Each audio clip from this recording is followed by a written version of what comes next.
An ordinance of the City of Osage Beach, Missouri, amending Section 245.030 Park Rules and Regulations, hours, removing Section 210.2330 City Park Hours of Operations. First reading.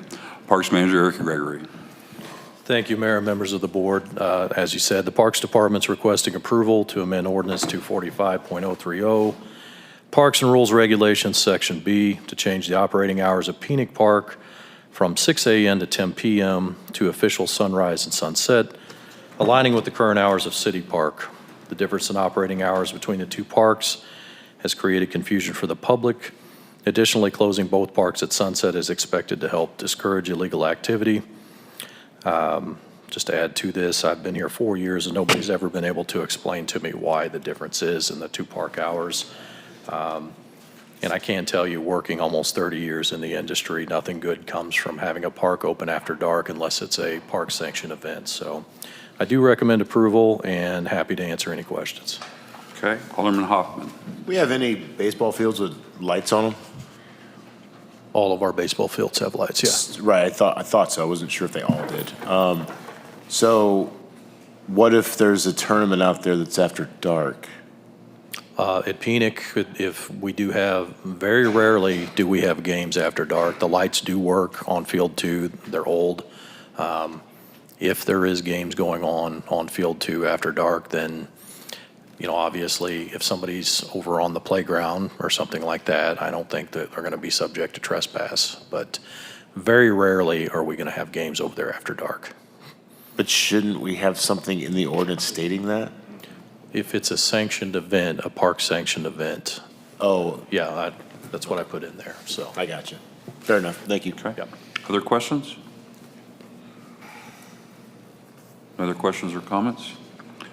Just need a motion. Motion to approve. Alderman Hoffman. Second. Second. Alderman Collins. All those in favor? Aye. Opposed? Motion carries. Okay, next item, Resolution 2026-12-A, a resolution of the City of Osage Beach, Missouri, stating facts and reasons for the necessity to amend funds for the fiscal year 2026 relating to the Hatchery Road Lakefront project. Parks Manager Eric Gregory. Yes, thank you, Mayor.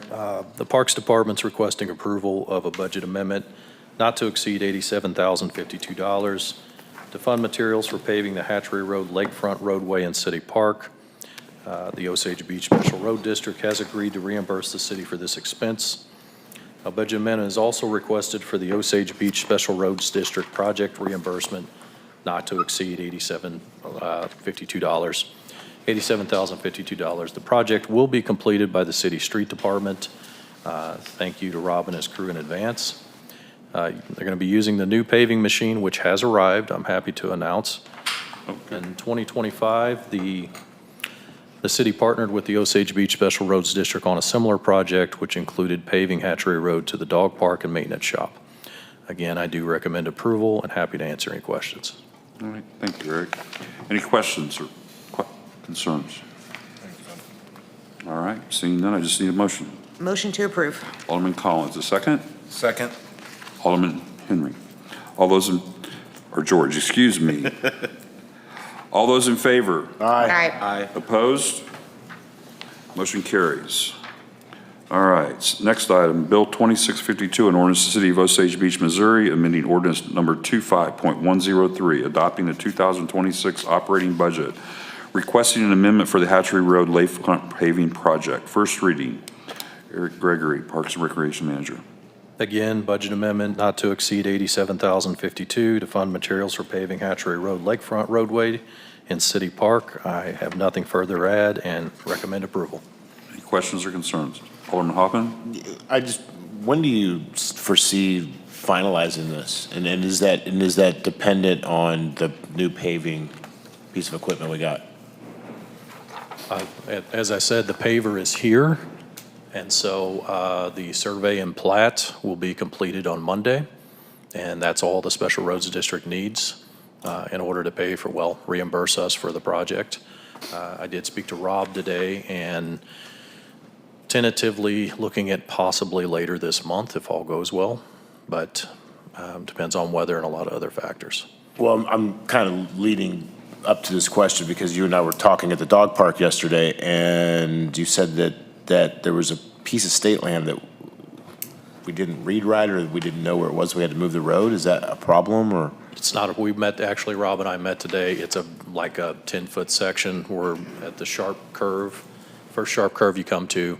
We're actually going to move it over 10 feet. Rob, they were working on it today. It's not going to be an issue. Not going to be an issue. Excellent. All right, thank you. Any other questions? I see. Alderman Rucker. You're stating in here that there'll be a budget, this amendment to the budget on the expenditure side.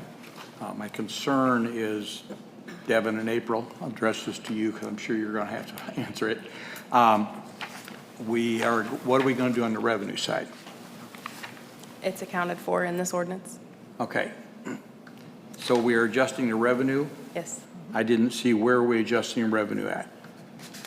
The What- 10-00440-155, community parks, Park improvements. park and donations. Okay, that's where you're having revenue coming in. That's revenue. The one above it is So expenditure. it's revenue into the park.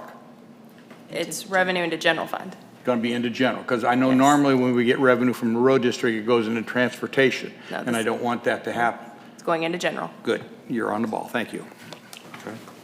Any other questions or comments? I have one quick question. One quick comment. I got a chance to drive down through there. I hadn't been back on the lake front before, and I found that we had used the millings from last year to create a base and even a better road than what we had for a little while until we get the pavement there, and I thought it was a great use of materials, and I appreciate you guys working together and doing something good with some waste, for lack of a better term. So great job. Okay? Just need a motion, please. Motion to approve. Alderman Rucker, second. Second. Alderman Hoffman, all those in favor? Aye. Opposed? Motion carries. Next item, Bill 2653, an ordinance of the City of Osage Beach, Missouri, authorizing the mayor to sign a contract with Doctors at the Lake Incorporated for Proctor Road drainage improvements in an amount not to exceed $30,000. First reading. Jeff Fisher gets to come up now. Thank you. Public Works Director. Relatively simple project to remedy some erosion and scouring downhill from a street outlet. We are recommending the higher of the two bids, mostly because this is right in their wheelhouse. They have experience with this more than the other contractor. We have experience with Doctors, but both of them can do it. I don't have any concerns with either one of them being able to do it. We just give the advantage to Doctors because this is something they do much more often. Okay, thank you, Jeff. Anything else? Nope. All Thank right. you, Mayor. Any questions? Alderman Osteen. I do have a question, and this is actually regarding the summary sheet in the agenda. We're being asked to approve an amount not to exceed $30,000, but in the notes, we're being asked to sign a contract for $25,802. That's correct. But then here's where I get tied up. On the semantics of staff recommends the city administrator have authority to spend up to $30,000. Right. But it didn't say it was project specific. It's just a blanket approval on the blue sheet. It should basically have stated for this specific contract or this specific project, not just blanket authorization to go up to $30,000. Well, it is on Period. that blue sheet, so I think assumption would be that it's for that particular project. Because I'm just confused on how the numbers read. 30 here, 25 there, 30 there. Yeah, so the contract with the contractor is for $25,000, but to allow for some contingency in case there's something that comes up in the field, they're asking for $30,000 allowance. You Isn't there you usually an overrun? Slow down, one at a time, okay? Isn't there usually an overrun in all of our contract bids? No, I wouldn't say that. You actually inspired this by a as far as comment you giving her made authority more, in I'm a about to say- previous meeting. Yeah. The blue sheet need to be more project specific for this specific project, not just Okay. blanket any project. Okay. Alderman That's Rucker, all. did you have something? I think it's pretty clear it's for this project. I mean, and you know, we, the board, a number of months or so, almost a year or so ago, asked to not have the automatic contingencies automatically put in there. So this just gives the authority on this project for that to be done. I think it's to support it, especially because it's in my ward, our ward. I have a quick question.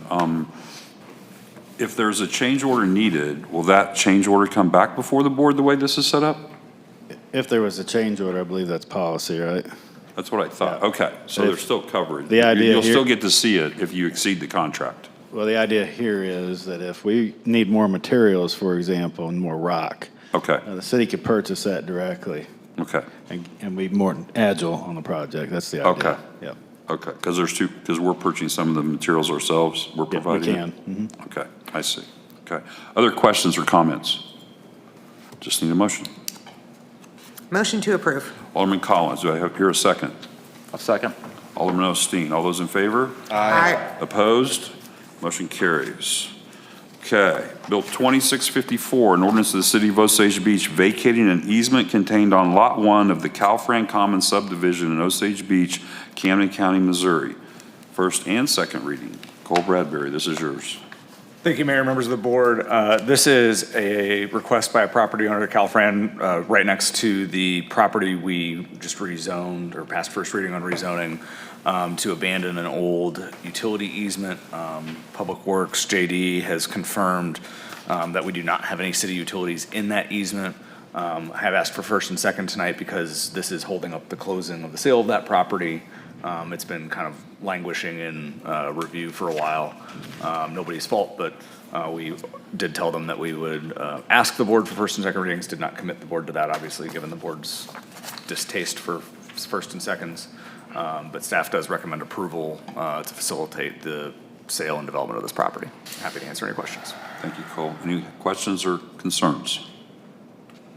Seeing none, I just need a motion. Motion to approve first reading. Alderman Collins, do I hear a second? Second. Alderman Hoffman, all those in favor? Aye. Any opposed? First reading carries. Bill 2654 so we're going to do second reading, I guess I'm trying to figure out how to say this, but Bill 2654 is previously read. You could also say second reading, same bill. Second reading, same bill. Okay, thank you. I'm learning. I appreciate your patience. Cole, anything to add? Happy Okay. to answer questions again. Anybody have any questions? All right, just need a motion. Motion approved. Alderman McKay, do I hear a second? Second. Alderman Rucker, roll call, please. Alderman Gregory, or George Gregory. Don't feel bad, Tara. Don't feel bad. Oh, I do, George, goodness gracious. We got are two two good-looking men first right here. Yeah. Alderman George. That was awesome. Absolutely, yes. Alderman Collins. Yes. Alderman Hoffman. Yes. Alderman Osteen. Yes. Alderman McKay. Yes. Alderman Rucker. Yes. Motion carries. All right. Next item, motion to direct staff to order a 2027 ambulance from American Response Vehicles as part of the full year 2028 budget for an amount not to exceed $363,870. Police Chief Todd Davis, please. Mayor, members of the board, this is a request to purchase or order an ambulance that we won't receive until 2028. Realize that this is 2 years away, and we would be committing or ordering something that some of you may not even be on the board at that time, depending on what happens. However, the delivery time for these pieces of equipment are 2 years out. They have a lot of lead time now. This ambulance will be replacing our Medicaid, which is currently a 2015 AEV Traumahawk. So currently it's 11 years old, and by the time we replace the new one, or would receive the new one, it would be 13 years old. The typically ambulances have a frontline service of 5 to 7 years. Some agencies stretch at 8 to 10 years. So we'll be well over that.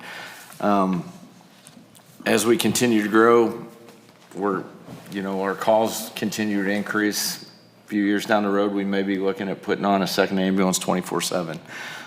So that will be a first out truck at that point. Let's see, where am I? To add some history on our ambulance purchases, in 2015, we paid $141,995 for the unit we have downstairs. In 2023, when we bought our current medic 10, we paid $243,000. So in 3 years, the price has increased almost 50%. We've decided to, or we've chosen the bid award to go to American Response Vehicle. They are the second highest bidder rather than the lower bid submitted, but we base that on the following factors.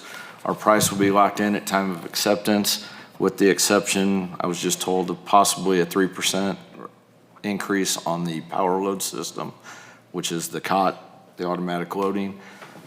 They do have the best warranty out of the bids received. They also included crash results, which is with those equipment that is great to have when we're transporting already injured individuals or sick people. The box is remountable based on current safety standards. They are a Missouri-based company, and currently we do have an ambulance that is built by American Response Vehicles that we've had no significant problems with. We do recommend approval, and we do have a representative from the AEV, or ARV, I'm sorry. It's an AEV ambulance from ARVs, if you have any questions. Okay. I have a question. Alderman George. The current vehicle we have now, are we planning on leaving that in service as a backup? Or do we sell this unit? What are the ideas that we're currently That is still to be determined, because if we go to a second truck running 24/7, we'll need a third truck as a backup in case one of our first two out And goes down. in 2 years from now, I know it's hard to predict the future. If we all had a crystal ball, it'd be amazing. Well, maybe not. If I had one, that'd be great. Not for you. But if in 2 years from now, do we have an idea of what this vehicle would be worth? Say we decided to sell it. I do not. Okay. I know in years past when we've auctioned them off, we've got, and April might be able to help me with this. For our ambulance, they don't go very high. Sure. $5,000 at one. I know one has went. I think our most recent one may have been a little bit more than that, but not a lot. And I guess my main thing would be is, do you believe that the vehicle would be roadworthy, that we could keep it and use it as opposed to just getting rid of it for $5,000? Or, I know that's difficult to ask for something that's 2 years from now. Right now, it's in good shape still, but 2 years from now, I don't know. Do you see the trend that we are currently, when you mentioned the 25 or 24 hours, do you currently see the trend that it would be something that would be worth having? Do you see an increase year after year? To put on a second truck 24/7? Yeah. Our call load is increasing Okay. annually, yeah. Thank you. Yes, go ahead, April. $31,000 is what we sold it for in 2023. Woo! That was the best one that we've ever got rid of. Alderman Collins. Yes. I have a question. As we can't commit future boards to spending money, what happens if we have to cancel the contract? It's my understanding that we can, right? Correct. Anytime. You cancel anytime, no penalty. There's no fee for that? Perfect. Thank you. Love that. They don't have to wait 2 years. Right? Oh, it's good to have a pipeline like that, huh? Absolutely. Alderman Rucker. I'm sure if we'd cancel it in about a year from now, somebody else will grab it. There's no doubt. I want to put you on the spot. Of that 363,000, what are we paying for chassis now? About 100 and a quarter? About 78,000. 78? Okay, thank you for that information. The reason I ask that is the board, I'm sorry? So he can speak, so the audience. Oh, outside come can on hear up him. and, yeah. Yeah, because people want to hear this. Yeah. Go ahead and ask the question again so they can hear Kevin. of the total amount of that unit, how much of that is for the chassis? About 78,000. 78,000? Correct. Okay, thank you. The reason I asked that question is because one of the things that's important for us to consider as we look at ambulances, and I have a little history of 40 years in the fire service and bought a lot of them. My first one I bought, I paid $23,000 for it, so you can tell that was a long time ago. But you can buy ambulances that are good, have good boxes on them. And the reason I asked the chassis price is because if you buy a mediocre a mediocre box, then when that box is 5 to 15 years old, it starts to get to where you can't remount it, okay? The way to get some bang out of your buck, so to speak, the chassis are the chassis, okay? There's a little bit better chassis than others, but chassis are kind of there.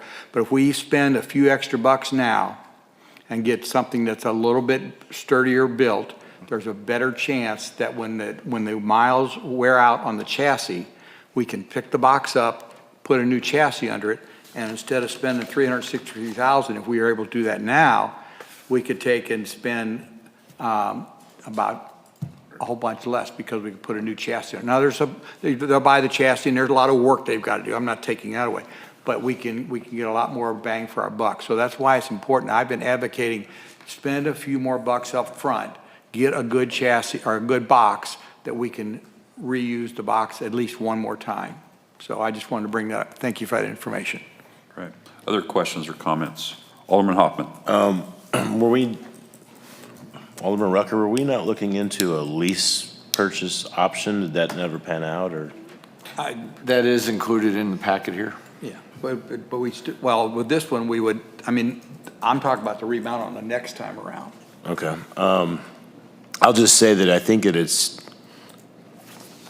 just to kind of jump on the bandwagon with Alderman George over there, I think it's inevitable that down the road, the growth of the city, that we will be probably having to add a second team. I think that barring some miracle, that's probably going to happen in the next 5 years.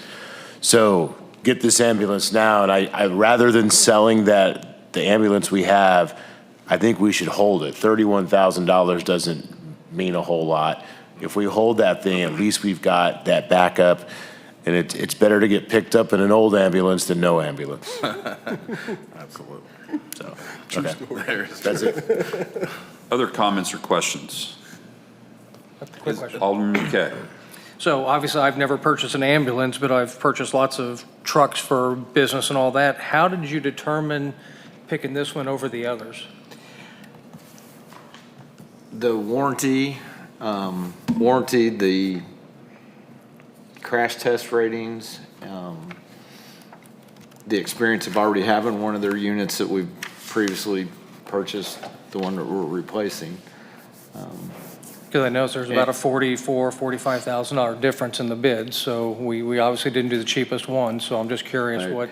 And the other ones are, if you look at them, they look cheap on their box on the inside, not as solid. So our ambulance staff had the opportunity to see demos from some of those companies, and they just weren't what the other ones, the quality that these are. This one in Osage. Any other questions or comments? Looking for a motion? Motion to approve. Alderman Collins, do I hear a second? Second. Alderman George, all those in favor? Aye. Motion carries. Next item, motion to approve a work order with Engineering Surveys and Services Incorporated for consultant work on the Highway 42 West Sidewalk Project in an amount not to exceed $108,998. Jeff Fisher, Public Works Director. Thank you, Mayor. For the newly elected, just in case you didn't know the background on this, I'll make it short. The grant application was done 3 or 4 years ago, maybe 5. And the original intent was to put the sidewalk on the middle school side and up to Caldwell.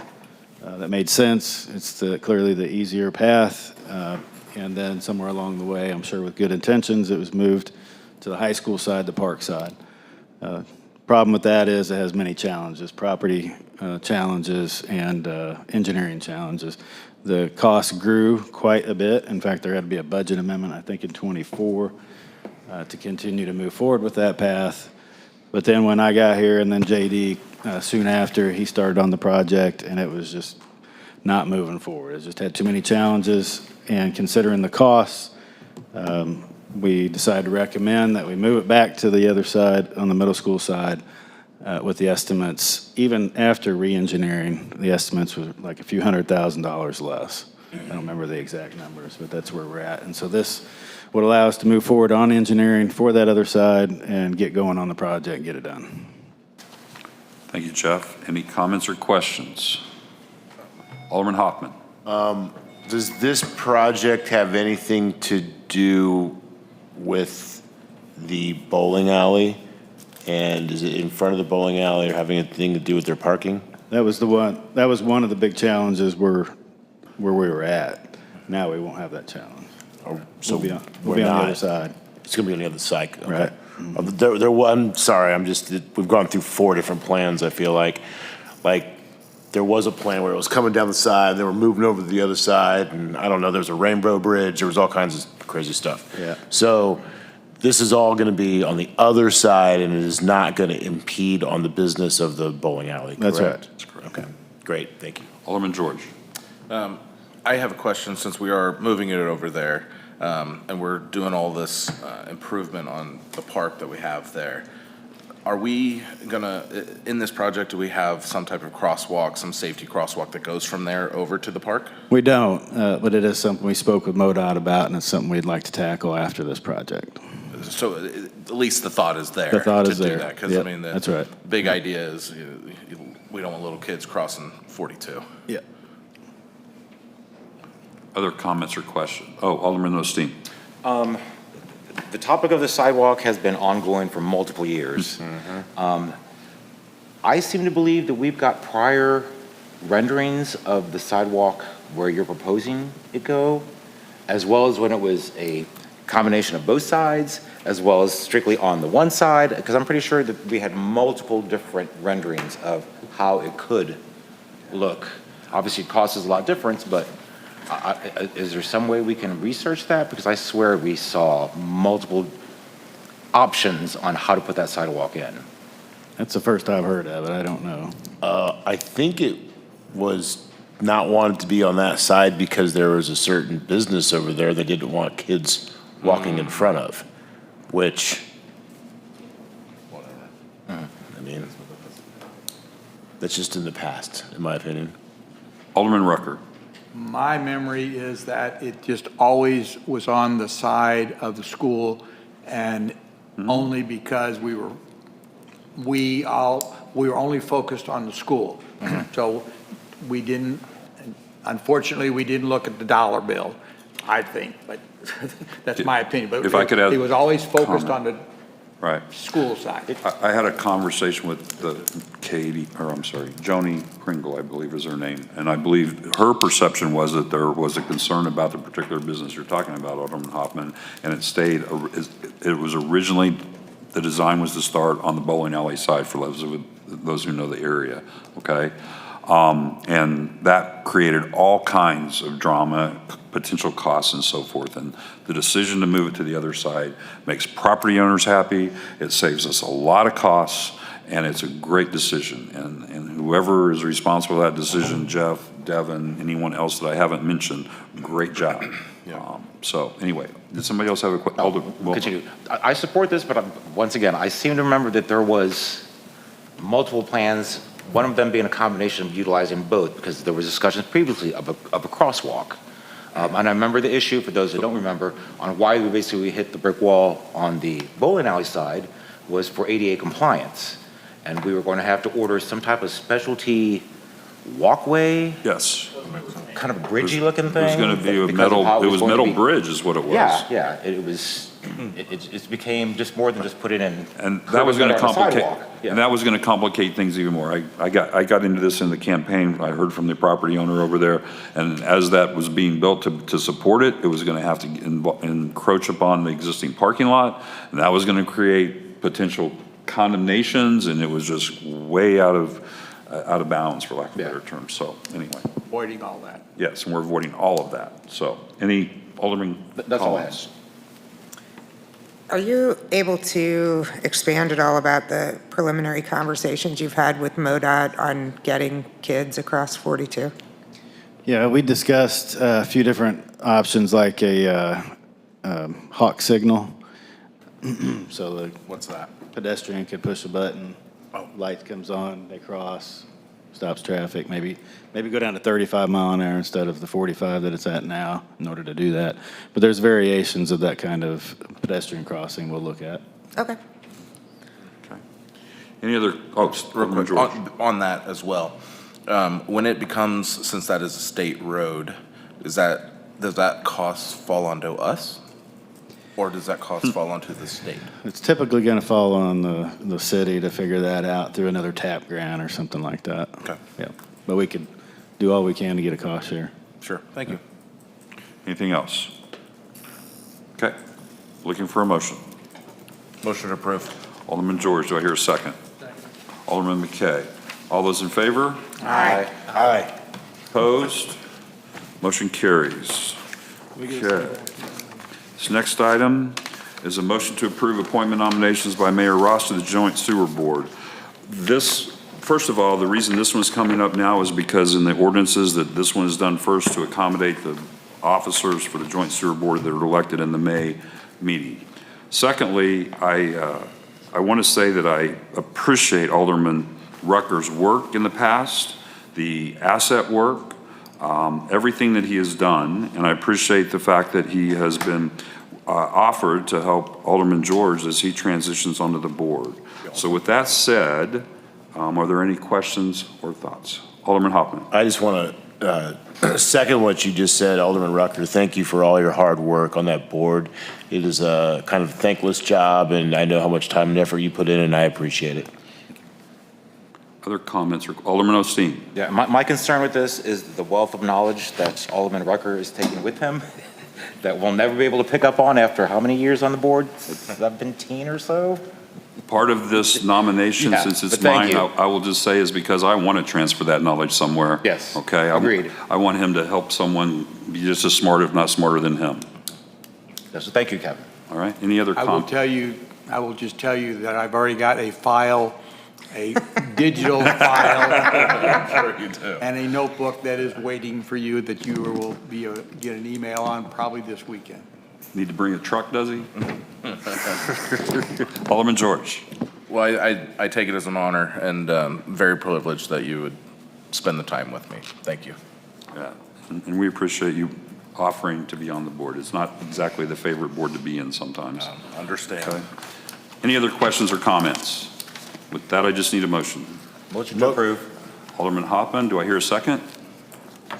Alderman George. wait. All those in favor? No. No? Yeah. I'm sorry. Who- Osteen. Oh, is Osteen? I made the first didn't- motion. Okay, First sorry. motion is Osteen, yep. Alderman Osteen seconded it for the record. All those in favor? No. No, Hold on. I made the first motion. Okay, Justin was I'm making the second. confused. there you go. All right, Alderman Osteen made the motion. Alderman Hoffman seconded it. Okay. All those in favor? Aye. All those opposed? That's 2 fumbles. Hopefully I have 3 in my, Not bad. Hey, you're doing all right, buddy. all right. Motion to approve work orders SMP-2026-01 with Burns and McDonnell Engineering Company for the sanitary sewer master plan in an amount not to exceed $700,000. Jeff Fisher, Public Works Director. Thank you, Mayor. I have some of the team here, both staff and consultants, so I'm going to stand and I'm going to read a little bit. Forgive me, but I just want to make sure I hit a few points. And if we need them, then I want to stand with them and help with the engagement. For the newly elected, just so you understand the mechanics of how these contracts work, back in the fall, the board approved 7 on-call contracts, consulting contracts. Those are master agreements. Excuse me, so that's aside. Now we do work with them through work orders, which is what you have in front of you tonight.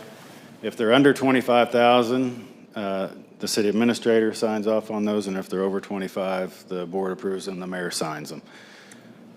This is budgeted, all 3 initiatives. The contracts allow us to do a variety of things with these partners, including teaming them up. I've done this in the past, have good experience with it. So I think, and first of all, I guess I should say, we did have great submittals in that process. Some of the board might remember we had like 21 submittals, and so we only chose 7. Not everybody could have a contract. So we feel good about it, and we've already had good success, I will report. I just thought about this as I was thinking through it. The board that's been around a little while, you know, we spent considerable dollars on plan review in the past, and to date, which we're past the first quarter, for plan review, we've only spent like $13,000 of the $150,000 budget. So the reorganization, what we've done with your support and with the on-call contracts, has proven very successful so far. All right, so we know we have a unique system. We have both water and sewer. We have a water system. We basically have two water systems separated by a body of water, multiple towers and water wells on each side. They essentially service two different populations. We also, as you know, have a very complex sewer system with 1,300 stations and 150 miles or so of pipe. It's very complex. 85% of that is under pressure. That's very unique. To exacerbate that complexity, we're a town of just under 5,000, and we grow to 100,000 every year for several months. That puts a lot of strain on the system, both water and sewer, and staff. Staff has a large concern with the data we have. We talked about this in the budget meetings last fall. Generally, I would say we got about 50% confidence in our data as it exists in GIS. So our water and sewer challenges are really unique. Good thing is that compared with most of the country, these systems are relatively new. The tricky part about this, we got to be careful about leaning on that too hard, because now they're on average around 40 years old. And the life expectancy of a lot of this pipe in the industry is 75 years, but you usually got to do some things to it to get it that much life or extend the life, like lining pipes. So we are at about 40 years, give or take a few years, and it's time to start investing in the backbone of these systems. As we know, regarding the sewer system, it's showing serious signs of deterioration. We showed that in the last presentation. I believe Chris said that the one hole was big enough he could fit into it. I think the paper got that incorrect. I didn't say that he did, but it's big, and it's, as we know, caused by the higher than normal levels of H2S, much higher than normal. The proposal in front of you tonight is the start of the work we should begin and complete over the next couple of years to build the foundation that we need for staff and the elected body, the framework necessary to address the problems with a rifle and not a shotgun. We need to be very targeted. This team, our staff, and our consultants are the right mix of expertise, knowledge, and tools to get us there. I've worked with them before. I have Cliff Kate and Waldo Markheim from Burns & Mac here. We have Trek. They have worked together a lot. I've worked with both of them a lot. And then we have Ref Tellis. Interestingly enough, I was told the mayor this. Google AI'd rate analyses, rate studies, just to see what AI said was the sort of standard rate study. And guess who it suggested as the two premier financial institutions to do those? Ref Tellis and Stantec is another one. I thought that was pretty interesting. I've never worked with Ref Tellis, but I hear great things about them, and that's why they're under contract. So I've worked with Burns & Mac quite a bit, and Trek. We've been on the ground together in many situations. I feel really confident in their ability to help us. So let's see. They provided these kinds of services to big cities and small cities like ours. And this sewer system is complex, and it will take the right resources. This initiative is predominantly data collection and organization of that data and turn into actionable strategies. Financial planning, system maintenance, and capital investments. We also need to understand better any implications for taking on new customers and service areas. I think Kerry tied the importance of comp plan and these various infrastructure plans. He's absolutely right. They go together. This will promote more informed decision-making across the board, particularly with the elected body. It is a not to exceed $700,000, which means we can pivot, change course, or even cease work altogether, and all we owe them is what they've earned to date, just like time materials versus a lump sum. would be my job to orchestrate the resources and manage the expenses, the work, in a way that's very productive. I've done it before and with this crew. These aren't initiatives performed very often. We're gonna have to do this every year. I do expect, though, to have to continue to do this work into 2027. It's a lot of work to be done. I don't expect a full master plan until next year. Because of the problems we've encountered with the system, sands, the 24-inch force main, we're gonna have to focus a little bit of this effort on that, and then also do preliminary design if you wanna move forward with the work that needs to be done on that part of the system.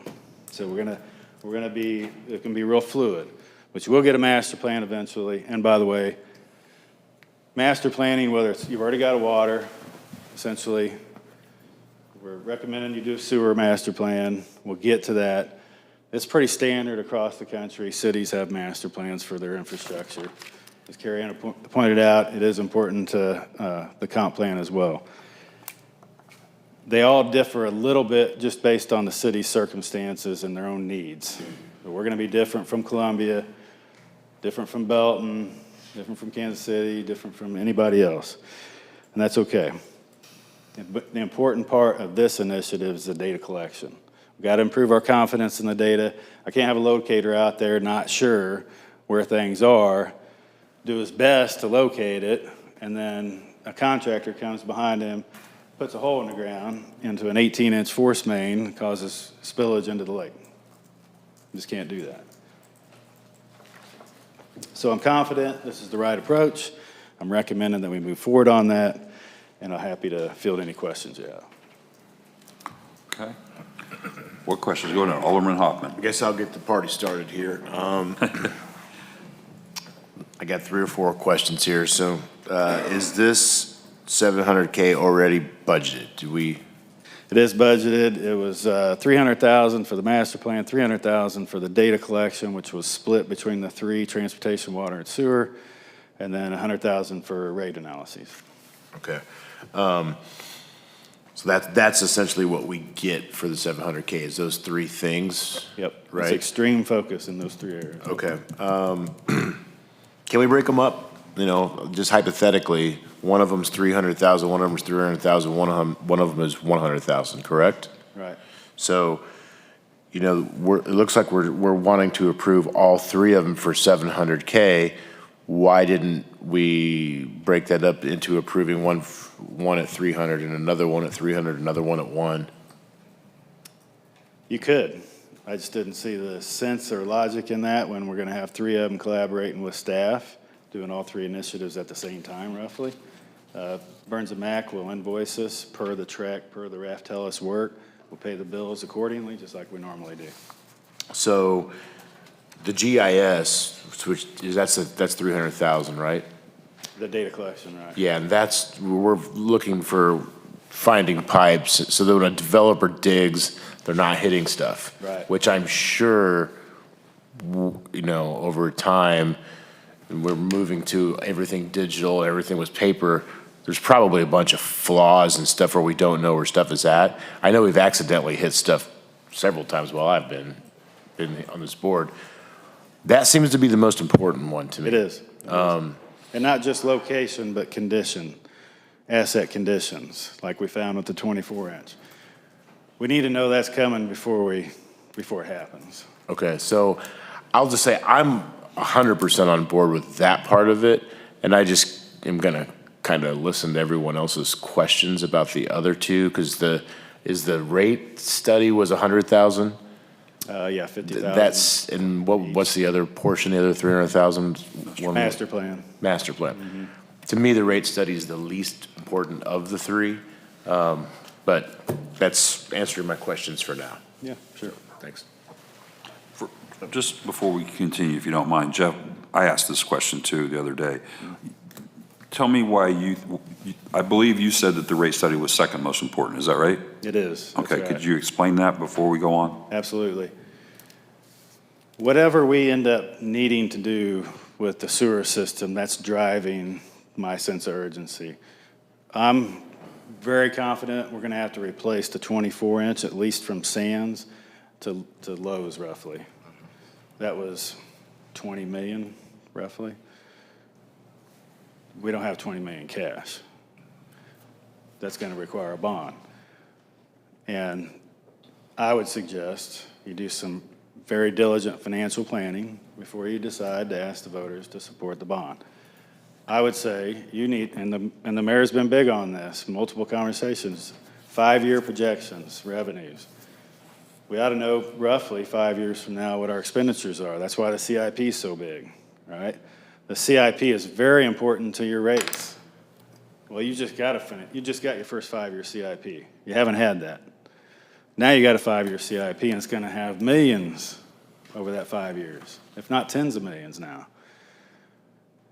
I would suggest you have a professional company come in and take a look at your revenues, full cost of service. We don't know what our system costs, both water and sewer. We've just been kind of wagging it. Before you go ask the voters to support a bond, you probably ought to know real sure what your projections are. Revenues and expenses, especially with that kind of capital. You know, this is the tough part, I think. I had this at first, but I didn't want to take too much of your time knowing it's going to be a long agenda. The way I kind of see it right now is, unfortunately, you're the board. This system is relatively new, water and sewer. And now you're the board. It's going to really be making a big decision about how you're going to be investing in this system. In my experience, you don't want to delay very long, if at all. If we start kicking the can down the road, it's going to be easier for your successors to do the same. I've experienced that. You don't want that 24-inch failing under 54 highway. Mm-hmm. That ain't us out there. That's contractors with big track hose. And you got an environmental problem on top of it. DNR's crawling up here behind. And it can't be fixed in 24 hours. So that's driving the urgency, and that's why I say financial planning is your second most important thing next to data collection. Okay. All right. Alderman George. The way I understand this, reading through this, when we are doing the locating and the study of where these units are, is that we're locating them, we're getting H2S readings, and identifying which way pipes are going, and then we're sending in a rover to analyze these pipes. For conditions. Up to 2,000 feet, correct? Conditions, yep. So that's the part of the study that we're doing, right? So locate the hole, look in the hole, identify where they're going, try and point A to B, and locate that, right? That's right. Put a connection to it. That's right. So I did some quick study on it. Again, I don't know where we were in the past with this, you know. What was the cost of that last scope that we did on the bridge? Was it roughly $20,000, $30,000 through a third party? To inspect the To two force inspect that, mains? yeah. It was budgeted for 300, I think. Right. We spent 30, 25, 30. That's what I remember was 20 or 30K. So with that said, I did just a real quick for a municipal grade industrial systems robot is somewhere between 60 and 50K. If you get a truck mounted one, it's upwards of 200K. You mentioned how many miles we have of pipe. I don't believe this is going to be a isolated situation, that once we look them over and we say, okay, well, we've identified pipe from here to here.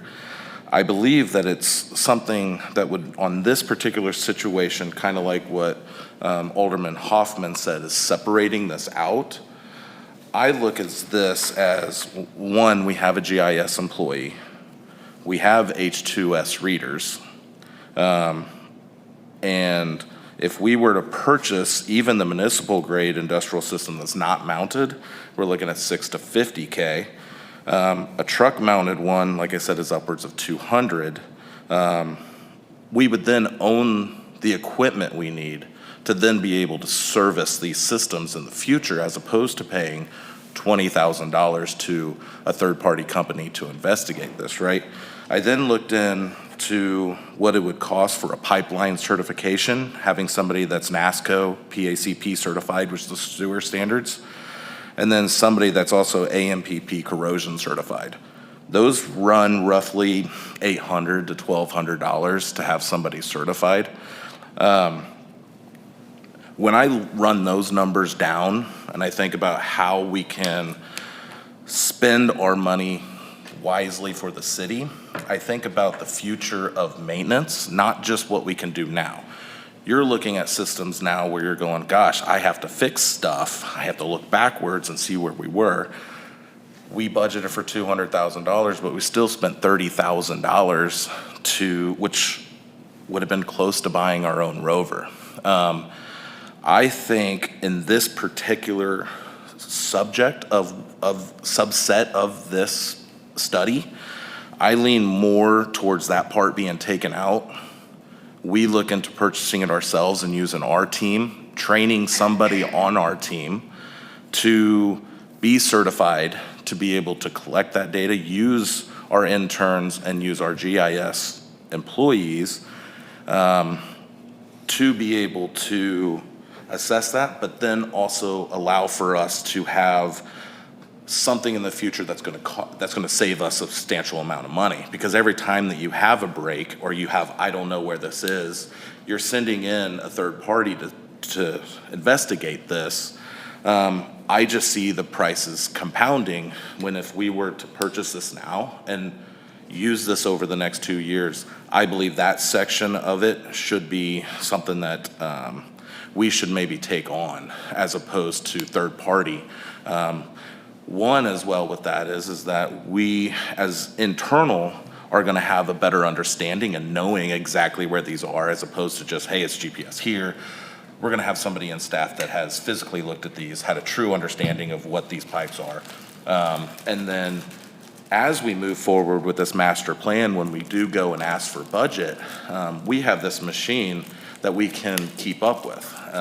I think Alderman Hoffman mentioned it earlier in this meeting today that government doesn't move quickly.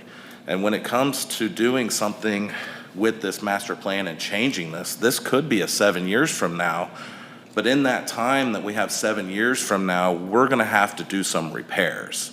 And I would rather see us purchase and own this equipment that your team could be able to work in here and then find exactly where the problem is without us spending $30,000 every time. Isolate it, fix it, and then also know when we do ask them, you have scoped everything and you've came up with a good plan that says, man, we have 250 miles, but 50 miles of it has to be done right now. I think building as opposed to a big whack right away is going to be a lot more impressive to our citizens, knowing that we are actually doing our due diligence and we have true backup. And with us being able to do it at our leisure and our ability, I feel that section, the other stuff I didn't get too deep into the weeds with. As you see, I kind of focused a lot on this. And I have to say I apologize. I don't want you to think that I'm throwing you on the spot. It's been a week, and but I do believe that our money could be spent better, especially with those costs that we purchase our own equipment and we do it ourselves. That's all I have to say. Yeah, that's pretty impressive. I commend you for putting that much time into it.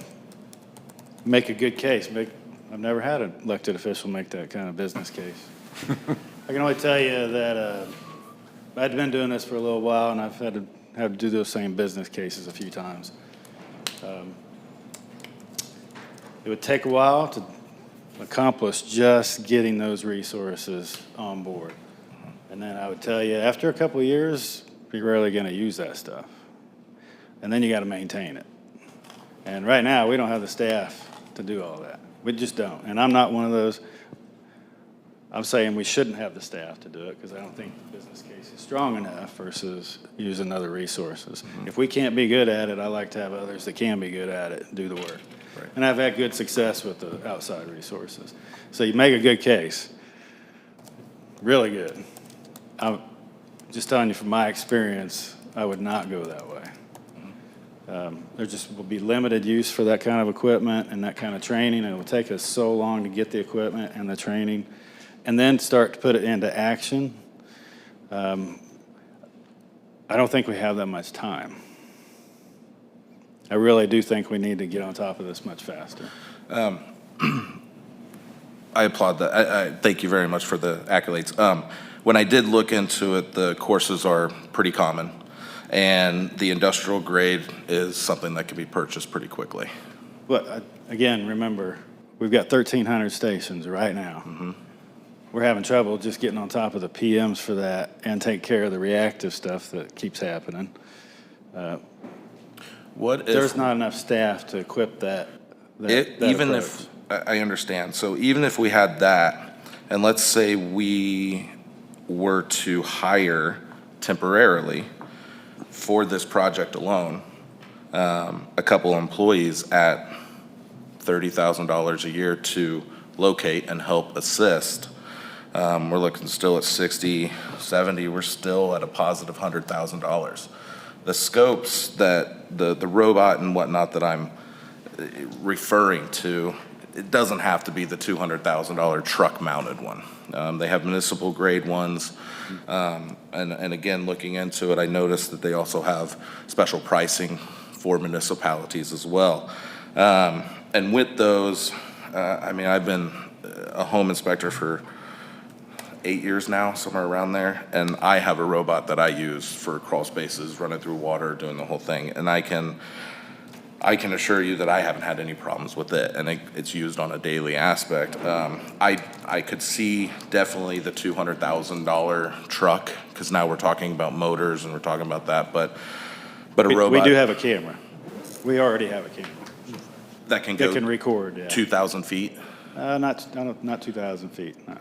That's kind of, I'm using apples for apples is what I was trying to do based off of what they Fair had. enough. And that's where the numbers is that I got. Okay.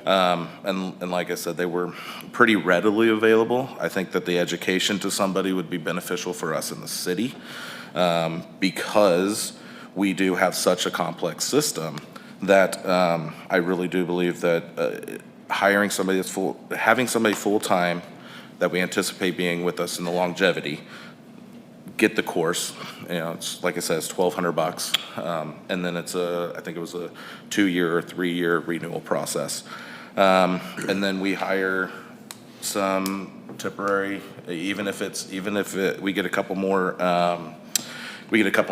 temp agents, but from the way I understood it, based off of this, and when I prefaced the questions why I asked it the way I did is that we're sending people out to look, where are these located? Now let's locate them, let's pin them, and then move from there, right? And that's where I got to it. So I apologize for everybody's time, but I'm being elected, or I got nominated to be on the board. So, and one of my things is that I am passionate about this kind of stuff. Okay. I went to my constituents and I said that I'm going to work hard to try and figure this out, and also at the same time, understand it. And so the conversation I want to have with you in regard to everybody else has is that I want to make sure that we're spending the money wisely, and I want to make sure that we have the resources to fix things in the future, and we're not spending $30,000, $40,000 every time we have a break or we have to do that. And I'm not suggesting that part. I'm glad you brought that up again. I wouldn't suggest that either. Yep. Many of my colleagues would take you up on that offer, by the way. I don't believe that's the best way to go. Thank you. Who else? Alderman Collins. Okay, so making sure that I understand correctly, what you're requesting gives us 3 things. In order of importance is location, a rate study, and a master plan? Right. Right. That's right. Haha, I'm pretty impressed. Yeah. I didn't think I had it. Okay, with the locating, at the same time, are they assessing condition? Yes. Or is it just location? Yeah, location, condition, material type, all that stuff. We need to be sure about it all. Okay, perfect. So you said there's an extreme focus on those 3 things. Right. Does this get us all the way there? Or Okay, We're so, going to try. We're going to do all we can. We're going to do all we can. But like I said earlier, I believe we're going to continue into 27, deep into 27 before we get where we need to be. okay, so the $700,000, how far you think it gets us?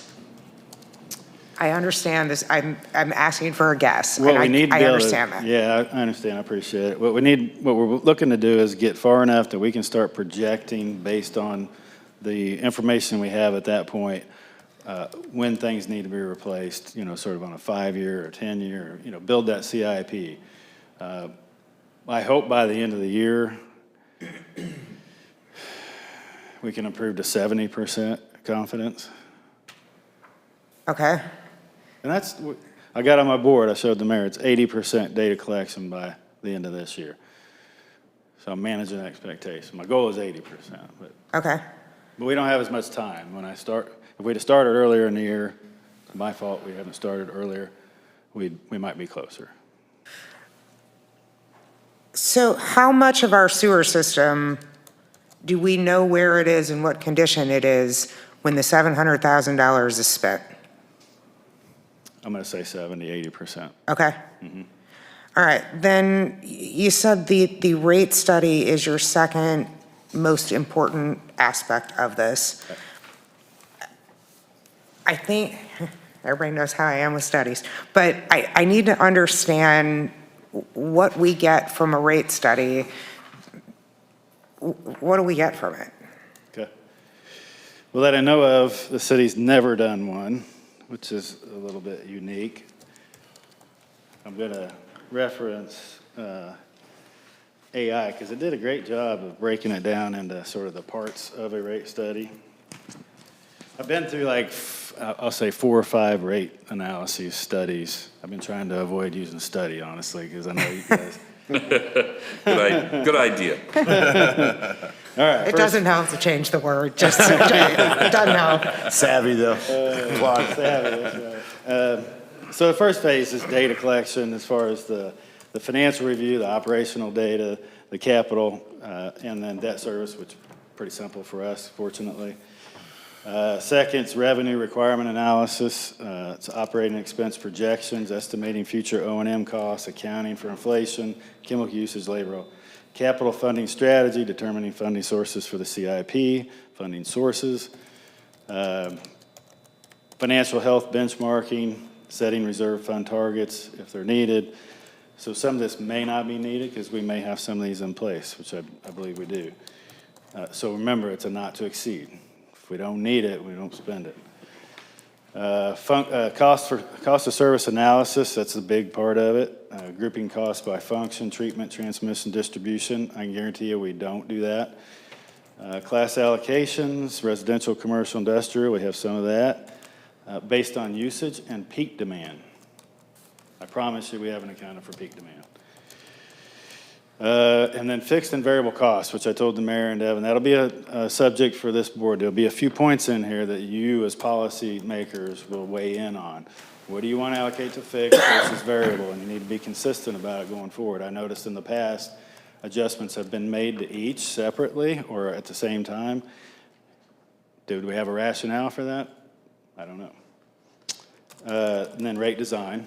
There'll be some discussion about that with you. That'll be a big part of your decision making. They'll test multiple scenarios for you. Affordability analysis, especially if you're going to bond, maybe go to SRF and get a low interest loan. The EPA's 2.5% household income threshold is important.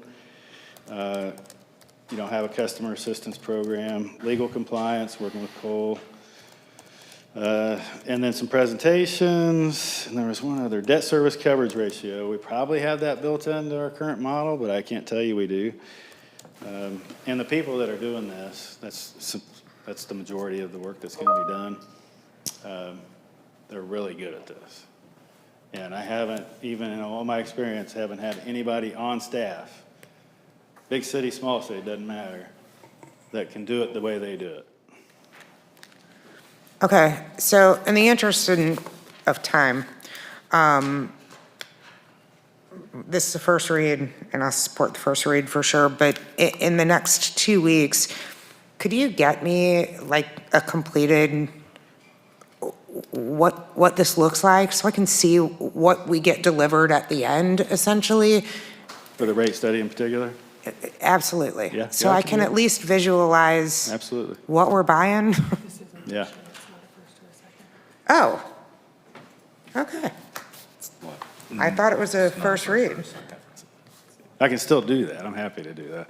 Okay. I will, one of the things too that this allows you to do.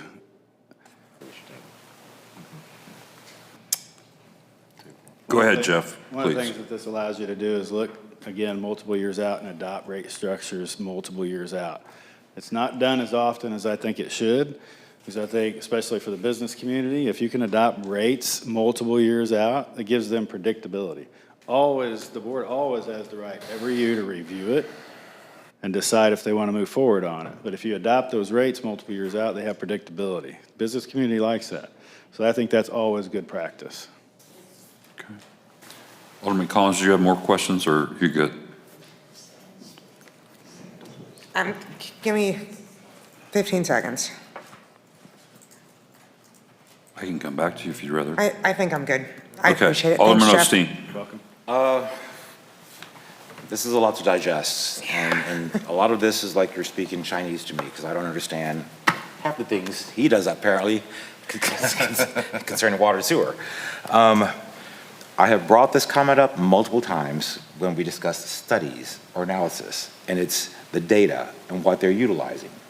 My question regarding the data on here is, this isn't just to focus on the now and the current state of the system, but it's also to look in the future. Right.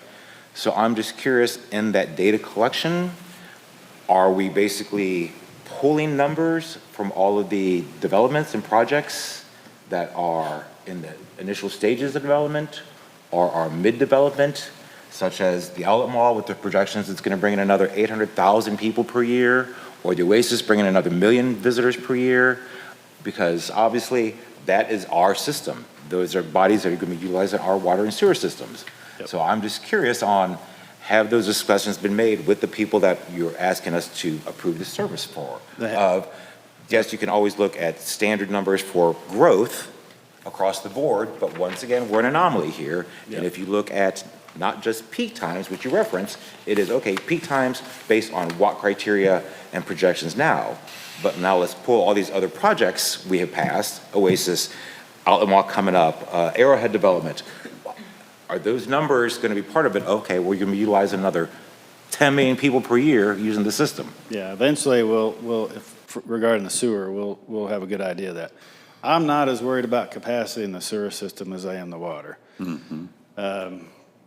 In the sewer, what we'll end up doing maybe is identifying some weak spots where we need to be careful about who we're bringing on or how much without making improvements. But I'm not as worried about capacity in the sewer system as I am worried about conditions and how it operates. I don't believe we've talked about this several times. I don't think it's operating very efficiently, not any fault of staff. It's just got too many things that cause it to move slow. And if we can figure out how to move it along faster, then we want to do that. Okay. So we'll be looking at the functionality, and we're going to have to focus on sands in the 24-inch. We're going to have to focus some of this effort initially with the sort of the master plan part of it to see how that system is operating and what would it take to move it through faster and more efficiently. And this one, it's not necessarily a question, but it's kind of just a comment. Maybe somebody can answer this. I remember in the not-so-distant past that we had some type of analysis done on our water system that gave us a percentage of water usage being provided by the city that was non-billable, which basically those were seepage and leaks. But I don't remember who provided that information or when that was done or what that. It's about a year ago. It was in '24, and I happened to be in Colorado that day fishing, and I sat down and watched that meeting. It was by Cochran. Go ahead, Joe. Yeah, I'm glad you bring it up. Thank you. I think we're at 30+% water loss. Caleb's been working real hard on it last year and the year before with the meters and the leak surveys, and we're doing some more of that this year.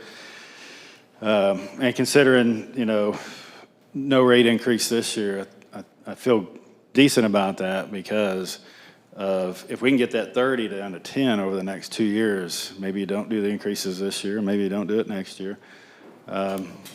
And you do this analysis, while we're getting the water loss down, so we're making up for them revenues, you know, maybe we're okay the next couple of years. But that rates analyses will tell you, okay, year 3, 4, and 5, you need to be planning for this. And at that time, I would suggest you adopt 3 years of rates. Can I ask Water a loss is a big important, and it impacts the sewer rates too.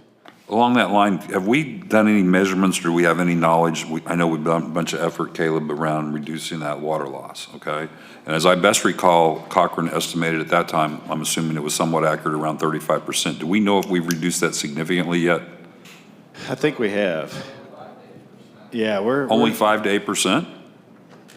Yeah. What are we missing? And as I mentioned, well, we got to make sure it's a number of things. It's the water leaks.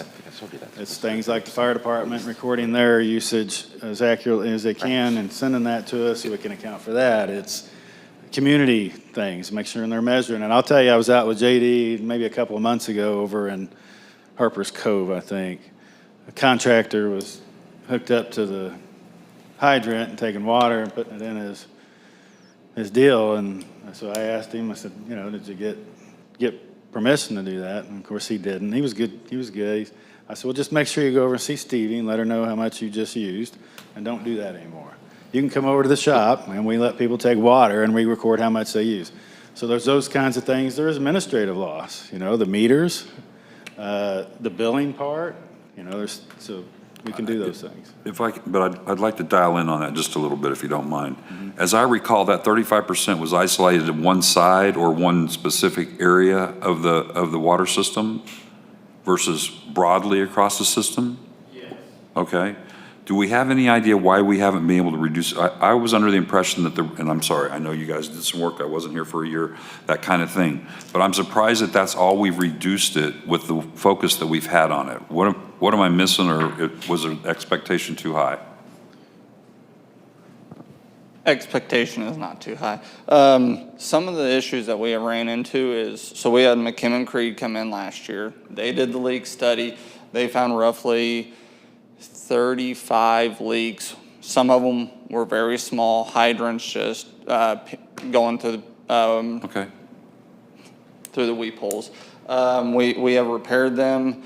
There are some we are going to have scheduled in the evening time, after hours, because it is going into Walmart, or it's going in some of these roads that we cannot necessarily shut down for our safety. We would have to do it after hours because of flow of traffic.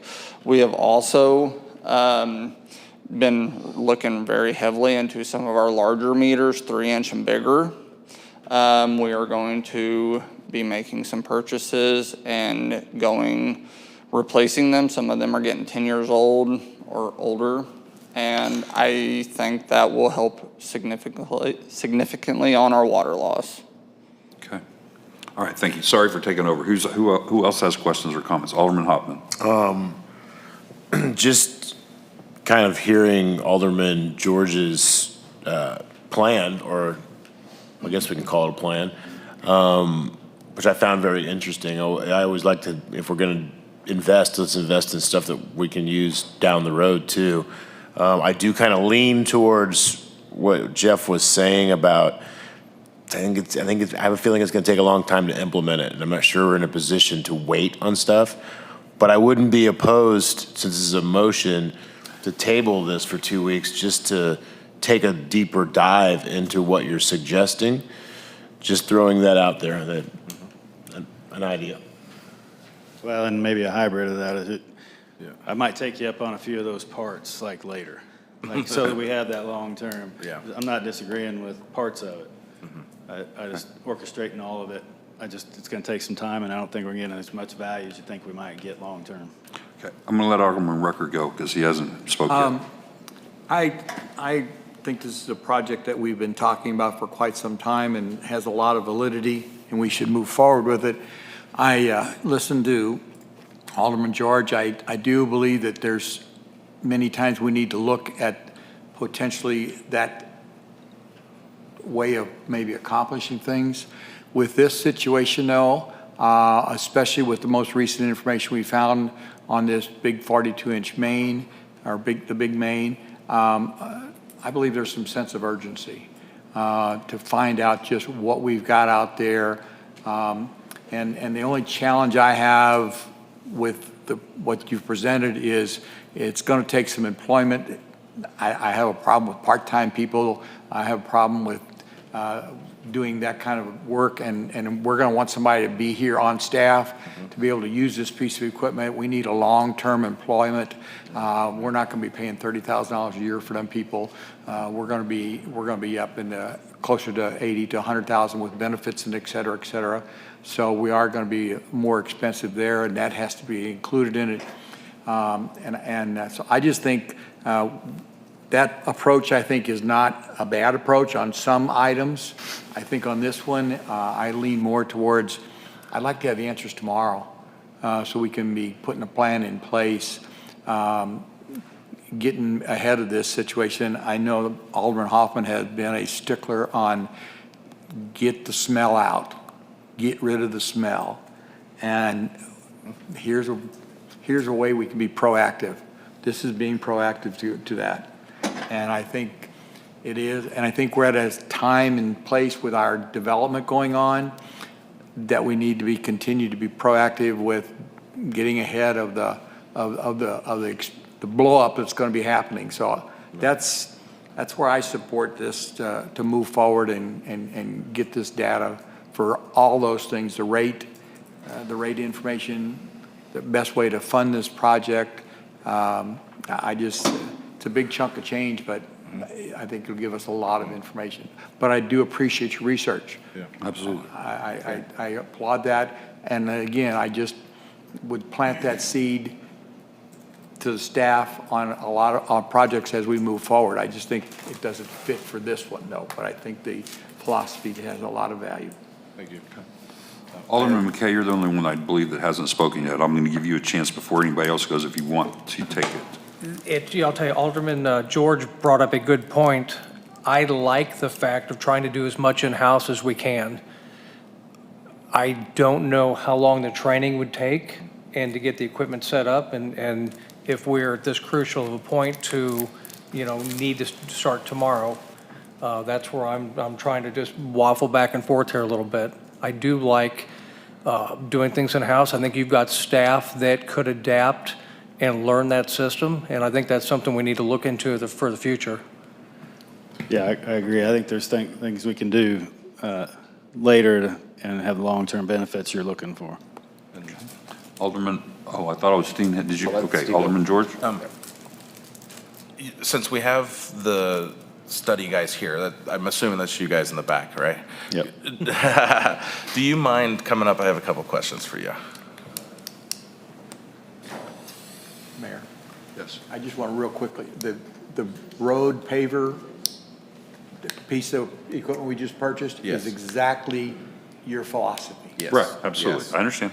All right. Thank you. So my question is when I read. Can you introduce him, Jeff? Do you Oh, mind? yeah, I'm sorry. Go ahead. Yeah. Cliff Kate, Waldo Markheim, both Burns and Mac. Thanks for having us here this evening. You're welcome. My question is in this that we're talking about, we are utilizing some of our employees to assist with you guys and what you're doing. And when I was discussing as well, I do believe, just like you do, that we don't train somebody that's a temporary person on this. That doesn't make any sense at all. My question to you is, so, we have this man team. We've got a couple of our guys doing it as well. How many employees are you planning to provide to us on a daily basis to do this study? Are you planning 1, 2, 15? Are we having are they bringing buses in every day? What's your thoughts? You want to answer it? I'll go. So it's subcontractor is Trek Design Group, so they're going to be doing the field investigations, and I believe they proposed 2-man crews out here, 2-person crews out here doing the work, and I'm not sure how many crews they're going to provide out here, and that's different from the television crew. So you got a CCTV crew. You were talking about televising the main lines and the force mains, so that's usually a 2- or 3-person crew working full-time to do that, and if they run into any issues where they've got roots or anything like that, then you got a cleaning crew that comes in. I think either the city's going to be doing the cleaning to do that if they run into that, or they're bringing in a cleaning crew to do that as well. So I'm not sure if they're having multiple crews out here, or if it's just 2 crews, one being the TV crew and one being the manhole inspection crew. Is that correct? So it'd be multiple different crews, right? So right now, if we're talking about 5 employees, plus our employees. So we're going to work with Jeff's team to see. Speak up, please. We're going to work with Jeff's team to see how that makes sense, right? Do we have them work with our crews? Do they do crews separately? What we want to do is at the very beginning, work through an inspection plan that has different inspection protocols. So as you noted, there are different types of inspections that we're going to do. We want to work through that protocol, exactly what we're doing, that's then consistent with what your in-house crews can do, because we're going to work on this together. The plan being over time, all of your in-house crews will continue to do this on a maintenance perspective, right? And then your comments about the TV truck, for example. One of our tasks is to help build out that future CIP as to what is needed. Right, that would be one of those things we're looking at. Okay, when would it make sense to purchase our own TV truck? When do we want to bring in that staff? That then rolls into the CIP, which then rolls into that rate study. So you can kind of see how that affects future revenue needs. I think that was my biggest question. When we talk about staffing this and doing this, we talked that this is going to go through to 2027. Is that your guys' assessment as well for the study, or is this to complete the whole package? So if we're doing the inspection, are we planning to do this inspection right away? Because I share the sentiments of them, as if there is a major issue we have right now, then obviously we need to work on that right away, and knowing now is better than later. And so my question to you is this: when we identify these issues, obviously we can work on them and Jeff's team can fix it right away. Is this part of the study going to be done first? Or I almost assume you have to, because when you do rate study and you figure that, you need to know what's being pushed and where it's going and how it's doing. So, but just clarify that for me. You're correct. We want to start the inspection effort as soon as possible, because the plan is going to be to do somewhat of a random sampling throughout the city of the condition assessment.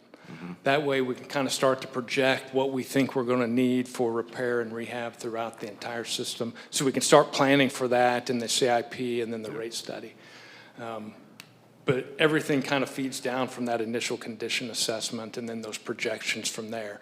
As we continue to do inspections over time, those assumptions we use in the CIP will continue to be fine-tuned. And then, of course, that'll propagate into your rate study as well.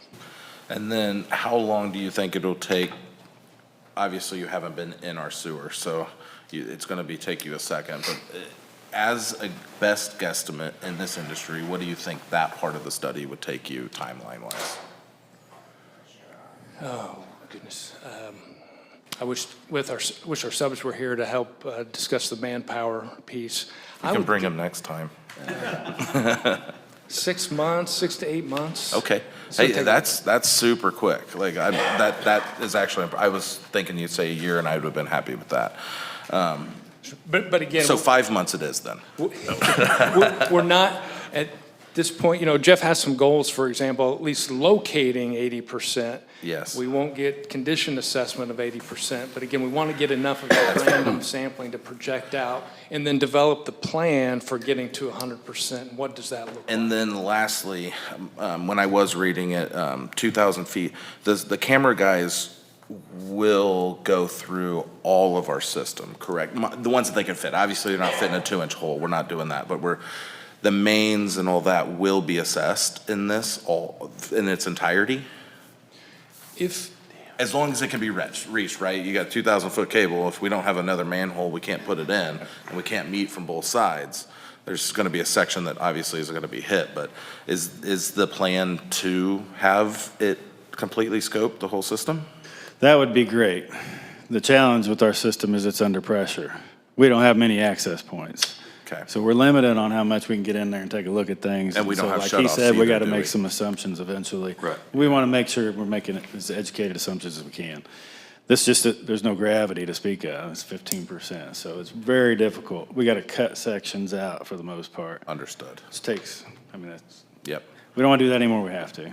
Right. Nope, that totally understood, and I respect that, totally. And like, adding to your comment about your own TV crews, so just like Jeff said, with those force mains, it's much more difficult than if we have that gravity system, we have the Right. manholes to get in. So when you're projecting out a TV crew full-time, you also almost need a full-time construction crew to be able to get access to them and then repair it from behind. Absolutely. So it's a little more complicated than just a TV truck, for Well, sure.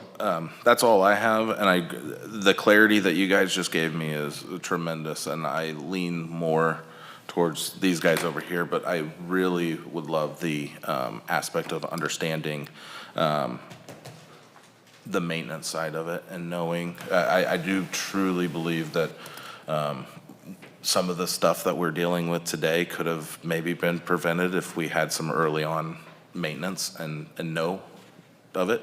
So I think that, on behalf of the city, I think that future and investment is huge. Well, in everybody's defense, I think we were all a little surprised to find what we found 20 years after it was built. So I don't think anybody really could have expected that. Other questions for Alderman Osteen? This is more of a comment. Once again, this is a lot to digest. I'm not going to deny that I'm in agreement with everybody on the board that this is something that needs to happen immediately and that I do support this. But I'll be honest, I didn't give as much research into this issue as apparently Alderman George did. But here's where I've got some concerns. The fact that it's being presented to us as a motion. If this was a first and second reading, my stance on this would be a little bit different, because this isn't like a motion to approve a rezoning. This isn't normally a motion for this dollar amount that we would pass. And I feel like if we move forward with it tonight, and if whether this passes or fails, I feel like there's still going to be underlying questions that once it's passed, though, we can't go back and really get clarification for that would kind of be part of the decision-making process. I actually support Alderman Hoffman's idea to table this because I do believe that this is going to pass. It's just that because it's being presented as a motion, I just feel like I'm going to regret if I approve it now and then have this laundry list of questions that could have directly affected my vote to begin with. You know what I'm saying? And whether this is a budget item or not budget item, it's $700,000. And I feel like having basically just a week to digest the information and come up with questions and really research it has not been adequate, at least for me personally. So I support it 100%, but I just don't think I'm in a position to want to make that decision today. Alderman Hoffman. I think that's why I brought it up. I'm not sure how it was determined to make this a motion and not a first and second reading. Can you answer that? I can answer that. Because it's not an ordinance, is that? Yeah, so the ordinance was whenever we contracted with them as a master services agreement. Okay, So that's where the That makes contract sense. comes in. This is just a work order under that contract. I got you. And that being said, that's why I threw out there maybe we want to table this because we don't have the 2 weeks to dive deeper into it. Yes. And I can just add to that, that's correct, but Alderman Osteen's also correct that we don't this is an unusually large work order. I can't remember a $700,000 work order on anything. So you're both right, but this is the right procedure, but it's an unusual scale. Well, that being said, I'm sorry, do you want to? Go ahead. I'll make a motion to table this for 2 weeks to the next meeting. I'll second. Any further comments or questions around this motion? May I make a request? In between now and then, could I have 2 or 3 of you? Yes. I guess. I would love it. I'm only going if he's there. If the mayor would find that acceptable. I'm okay with that. One of the things I've talked about is how we can work together more effectively, and if this is a way to work together more effectively, I'm all in, okay? That would probably, there's certain limitations to what we can do as far as how many people is on the board, and in the end, I would like somebody to be on point for how we put this together. So is Jeff, do you want to take point on that, or how should we, or somebody on the board want to take point on how we put it I'd say together? have Jeff and Alderman George maybe take the lead on it. Okay. Yeah, I don't mind. All right. I'd like to be included, and I'm sure City Administrator Devin Lake would like to be included also. So we're going to have to work with some schedules. Okay? Yeah, and I agree with Hoffman. I would really enjoy having with Hoffman as well. So however that needs, maybe All right. yourself. Well, we won't solve it all tonight, but maybe tomorrow you send something out, take a look at schedules and so forth. Absolutely. Okay? Because it's going to be fun to try to dial it in. Is there a table date? 2 weeks. To bring it back. It will be on the board next, meeting. it will be on the next board meeting schedule. That's the way I understood the motion, okay? Thank Any you very further much. question or discussion on that motion? No. All those in favor? Aye. Opposed? Okay, we will be back in 2 weeks, and hopefully we'll have a little more work done, and everybody will be more comfortable. Thank you. All right, thank you. Appreciate everyone's input. I know that was a big, big lift. Thanks, gentlemen. Appreciate Thank you you for coming in. being here. Thank you guys very much. Thank you, Jeff. Okay. All right. So the next one is discussion on pressure reducing valves. I know it's getting late. This is one that I want to make sure that we bring up, but I don't know that it's critical we talk now. It's the board's pleasure. Would you like to talk now, or would you like to move this to the next agenda? Alderman Rucker. Table. Second. For the next agenda, is that correct? Yes. Correct. Okay. All those in favor? Aye. Opposed? All right, we will move. I'm going to help you on the next one, too. So there was some one of the things we've been trying to figure out is how do we get the, how would I say, the negotiations with the state park and the airport at least back talking. I don't know that we'll ever consume the deal, but at least to get back talking. And the rates changes were a big issue on their part. Late yesterday, there were some suggestions. Cole made it. I heard it from some other folks too along the way late, that we should take this into the agreement portion of this instead of trying to do this, because there was some legality issues about whether we could do this the way it's here. And I'm not looking at the packet, but there may be some comments in there about that. In the end, what I'm saying is this. If you guys want more information about what I'm talking about, I'm being a little bit vague, but I'm trying to be careful about time. I think that it is best that we kill this ordinance and this type of, I've talked to the state. They are now, they're willing to talk about this if we will include it in the entire negotiation. So in other words, we're not pushing it away and forgetting about it. It'll just become a different part of the process, and a different part of the process. Do you guys understand that? I'm not sure I'm saying it well. No. Okay, go ahead, Cole. I agree with Mayor Ross on approaching it this way. We can accomplish what we're trying to accomplish. I just don't think this ordinance is the vehicle to do it with. But there's ways to get here through an agreement. But it needs to be. Let me try to. We need to draw it up different. Let me try to expand one word, and then I'll be glad to recognize if you don't mind. There was concerns early on that they weren't going to talk to us until we did something about the rates, okay? In the end, after looking at every angle that I could look at and hearing some of the comments about the legality of this, which I thought was the best way to go, but legal's still an issue, I got back a hold of the state, and they said, we kind of understand, we're not sure we completely get it, but we are willing to wait and negotiate this whenever we negotiate if in fact we can get there, the takeover of the sewer system and or the airport. That's what I'm trying to say. Instead of, and Cole's support in that was because we can give them something back because we're getting something at that time, okay? It has to do with legal stuff that I don't know enough about. Alderman Collins, go right ahead. You guys keep referencing a motion or an ordinance, and there isn't an ordinance. On the amended packet. Amended. It was in the amended packet. Okay, It's item Y on the amended packet. okay. I just had the discussion piece, okay. Yes, so that was added also. Got it. Okay. I'm less confused now, thank you. So go ahead, Alderman Rucker. I 100% support this. Thank you. That's- Anyone? That was my little brainstorm that I had it this afternoon, and it's just, I've been looking for answers for 2 or 3 weeks, and Yes, it's and- just a hard one to do. I get that. and I totally support it. Okay. Anybody else have any questions or comments about this? Do you want to table it, or do you want to? No, I want it just kill killed. Okay. Okay, so what I would prefer is, tell me if this is wrong, Cole. What I prefer is a motion to approve with no second and let it die. No. Yeah. First, we're still on the discussion piece. So first we've got to Well, close okay. the discussion. All right, we're not, does anybody have any other discussion on that subject? Okay, so we will move on to Bill 2658, an ordinance of the City of Osage Beach, Missouri, allowing for the Lake of the Ozarks State Park to be assessed a flat rate sewer charge of $757.17 plus fees per month from May 2026 through May 2027, and authorizing a refund to apply to the utility account. Are there any questions? Then I would entertain a motion. Motion to approve. Do I hear a second? Second. No. No. Can you rescind that? You rescind that? Resend it. Thank you. Any other seconds?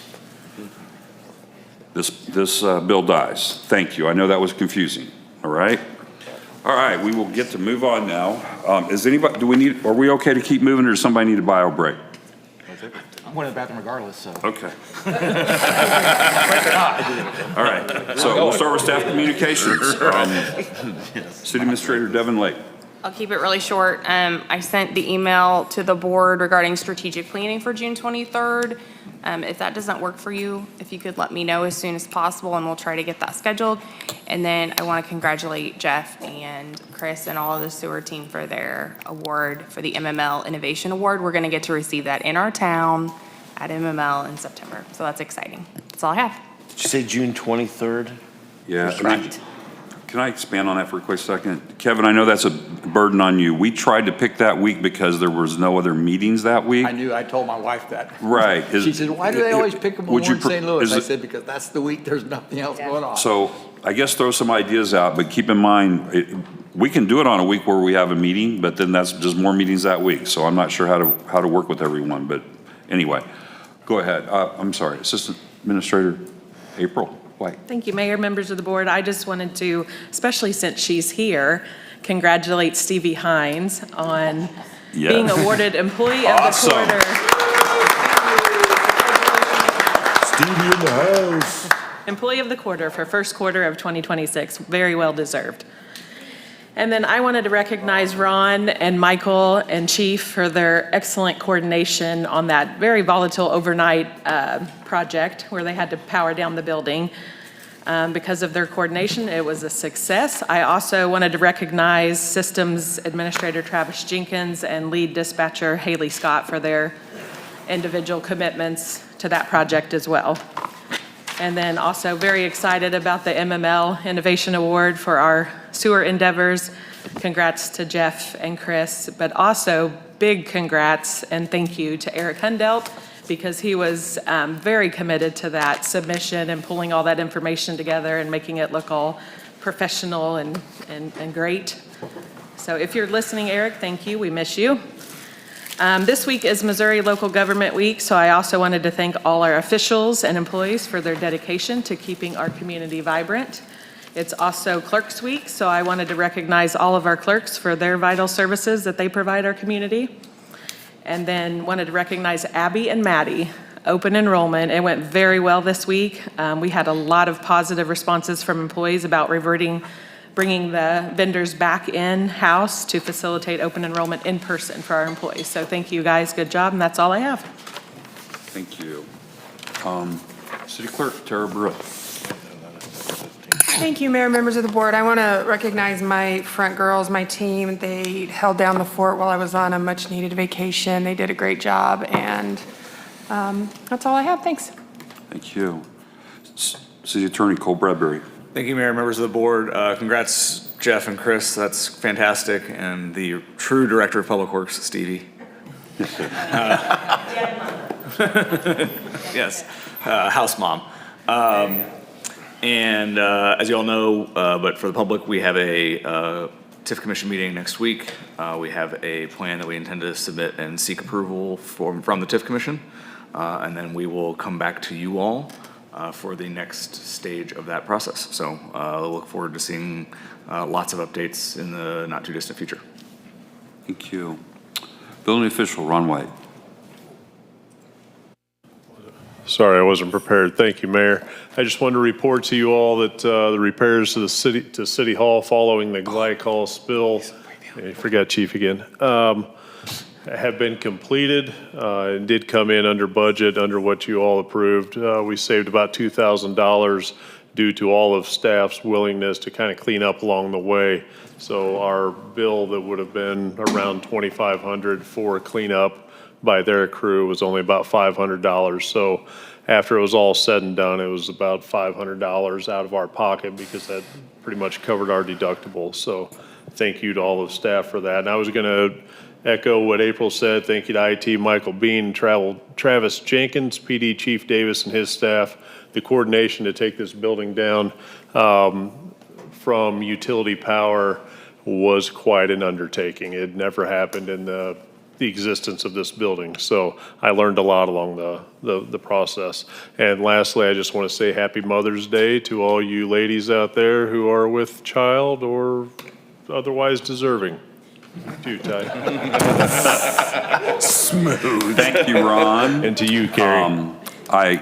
Fumble number 4 just happened. I missed the chief. Chief, be prepared to go first next time so I don't miss you, but you're up. That's fine. Officer Wright and myself went up on Saturday and got to honor Felicia again at the Law Enforcement Memorial Services on Saturday morning. Pretty somber event. Unfortunately, we got to add 2 more names to the wall here in Missouri. The ideal would be not to add any, but it does happen. To echo Ron and April on the generator, taking that down. I have to really give it to Haley, Haley Scott, our lead communications one of the lead dispatchers. Our communications supervisor was out with a family emergency. Haley stepped up and knocked it out of the ballpark. Stuck around until everything was done. She didn't have to, but she stayed until it was done.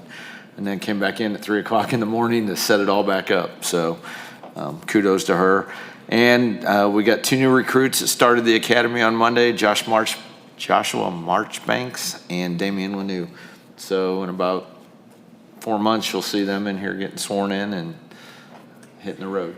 So that's all I got. All right. Human Resources, Madeline Moon.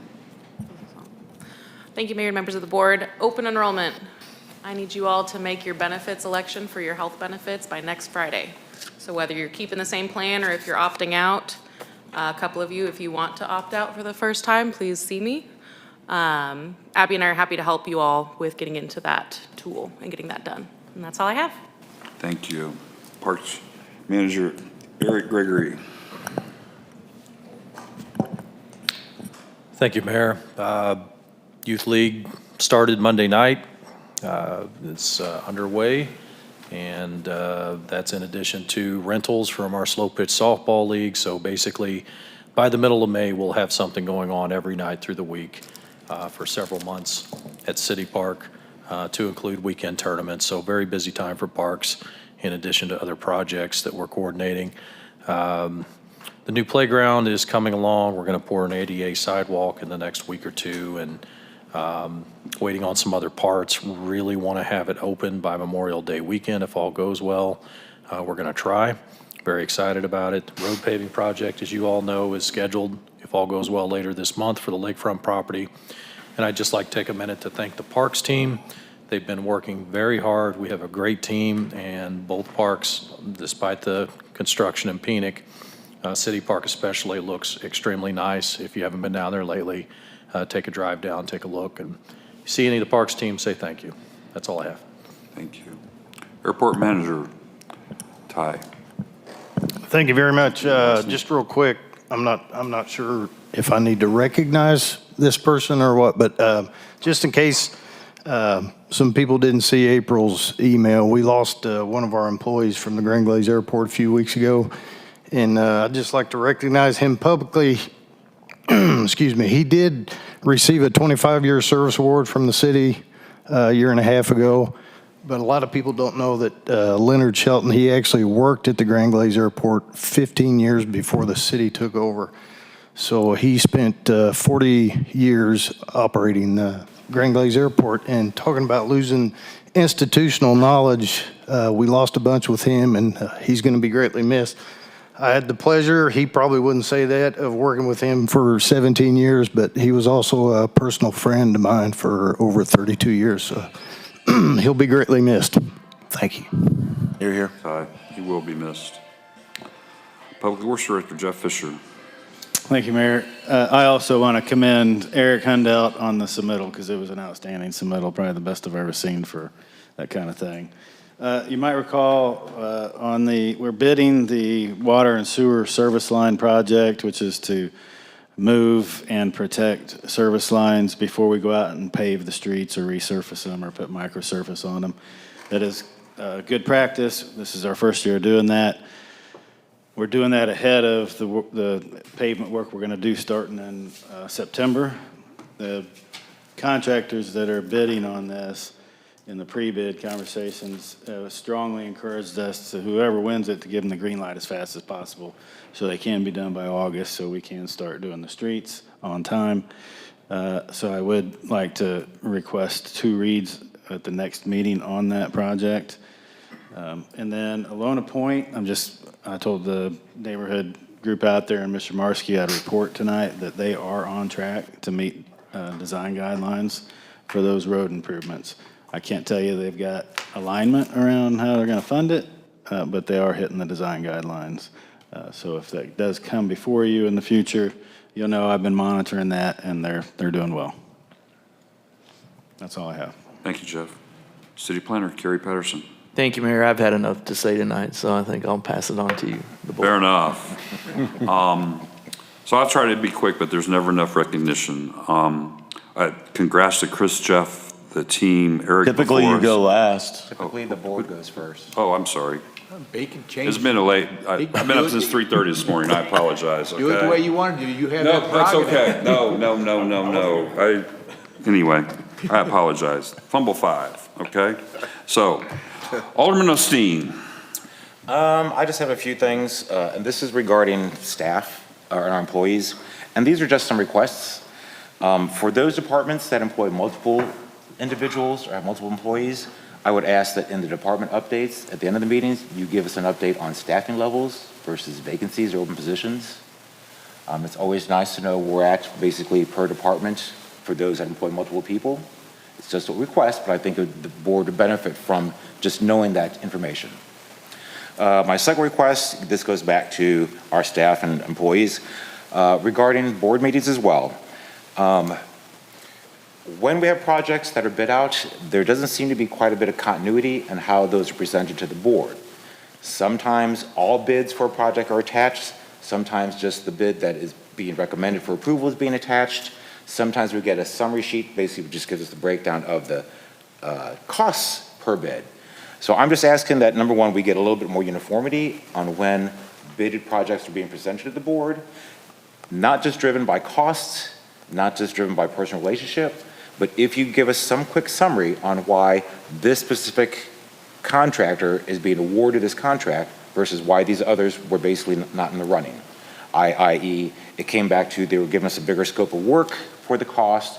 They were focusing on these areas more, which were more of area concern for us. It's just sometimes good to know what is constituting the difference on why we're approving one bid and not the other, as opposed to, once again, we're just looking at the costs, because that's not necessarily what drives the bids. And tonight was a good example of that, where we didn't necessarily go with the lowest bids on some projects, but it's good to know then why did we go with that higher bid? If it's justified on a blue sheet or a little summary, it's easier to digest than to sit here and ask the questions. And I think, once again, that'd be beneficial for the board, so we don't have a lot of questions regarding the other bids or why certain bids were not accepted. That's all I have. Thank you. Thank you.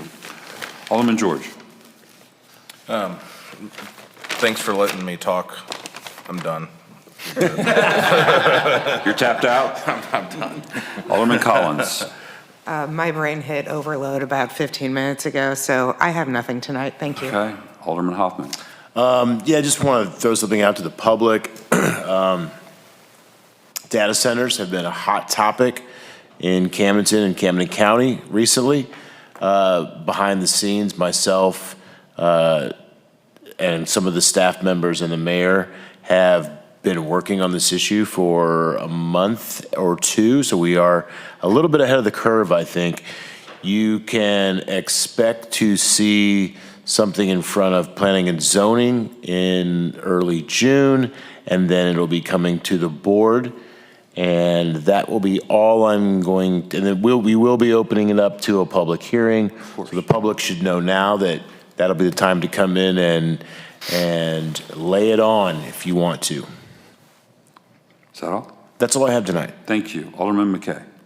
Just want to give a shout out to Public Works. We had those heavy storms early April with winds and rain. There was a tree that blocked the whole road on Wilson. I guess the fire department got there in the middle of the night, cut it in half, so it was sort of passable. I called the city the next morning, called dispatch, and Public Works was already alerted. By the time I got home, you couldn't even tell it was there. They did a great job, and I had some neighbors that called and thanked me, so I wanted to pass that thank you on to the staff. Okay. Is that all? Anything else? Okay. Alderman Rucker. I have nothing. Thank you. And I'll try to be fast, but I believe that there's always some time for recognition, and there's never enough recognition. So first of all, the Innovation Award, like I kind of mentioned earlier when I fumbled, I think this is the first one we've ever had. Anybody know of anything different? So great job, and especially in the year that it's going to get awarded here. Secondly, I want to recognize the department managers and management team that spent 4 hours of their time asking me questions and providing great questions and helping this change that always brings anxiety and unsureness. I think we made some progress, and you guys spent a lot of your time to make sure that happened, and I greatly appreciate that. To April, I have gotten a chance to work with her more than I ever have in the past. Some of the work that I've seen has been high quality and great work, even while she was being a grandma to a new baby and doing all kinds of things that were, she wasn't sleeping any, let's put it that way, but it still got done, and I can't thank you enough. I want to thank Jeff Fisher. I've had some chances to talk to him on some things, and his broad view and his commitment to wrap his arms around this sewer and water system is commendable. I still don't know how we're going to pay for it, but I appreciate the fact that you're trying to get your arms wrapped around it, because that's been a concern for a long time of mine, okay? To Keegan Powers, while Tara was out on a week vacation, I asked her many things, and she always jumped up and was very helpful. I know that I am asking questions and challenging staff in ways that they didn't see coming, and I appreciate their patience. And to Travis and Michael Bean, where I was used to a certain level of IT years ago with Taco Bell, there's a whole different kind of IT these days, and they have been very patient with me, even though I've been going, why can't I do that? So I really appreciate their patience. I truly do. This weekend, if you guys aren't aware, there is an Ozarks Rides Rally going on at Harley-Davidson. Has this happened before? It seems like it's the 5th annual, but I've never heard of it before. Yep, annually. Okay, somehow I missed it. There's going to be a bunch of bikes out there. I know I've got friends coming down and staying. There's going to be a bunch of bikes out there. Look out for them, but apparently this is getting to be bigger, quicker, is what it feels like. That's great. Mini Bike Fest, exactly. So glad to see it. And then lastly, just to leave on a smile note, I really appreciate almost every single letter of the alphabet being on my first meeting as a mayor. I truly do. And I know I was part of that. So with that said, we need to have a motion to adjourn to executive session. Oh, I forgot. Yeah, I put that away. Thank you. How do I? Read those two. Yeah, so first of all, the first one is, do we need to do a What? Not if you don't want to. I don't know of anything on A, so we're. Okay, so you can just do B then. We're just gonna do B. That was a placeholder you put in case we needed to. Yep. Right. So notice is given that the agenda includes a roll call vote to close the meeting as allowed by RSMO section 610.021, 3 in parentheses, whatever that means. Hiring, firing, disciplining, or promoting particular employees by a public governmental body when personal information about the employee is discussed or recorded. So I'm looking for a motion to adjourn to executive session, I believe. Motion to adjourn to executive session. Alderman Hoffman, do I hear a second? Second. All those in favor? Alderman Collins, all those in favor? Roll call vote. It's a roll call vote. Oh, it's a roll call vote, please. Thank you. Alderman Hoffman? Yes. Alderman McKay? Yes. Alderman Rucker? Yes. Alderman Collins? Yes. Alderman Gregory? Or George, Jesus. I am going to type that out. It's going to, I'll say it a bunch more times, I'm sure. Alderman George and Yes. and Alderman Osteen. Yes. Okay, so one quick question. I assume we need a bio. Is 5 minutes enough or do we need 10? No.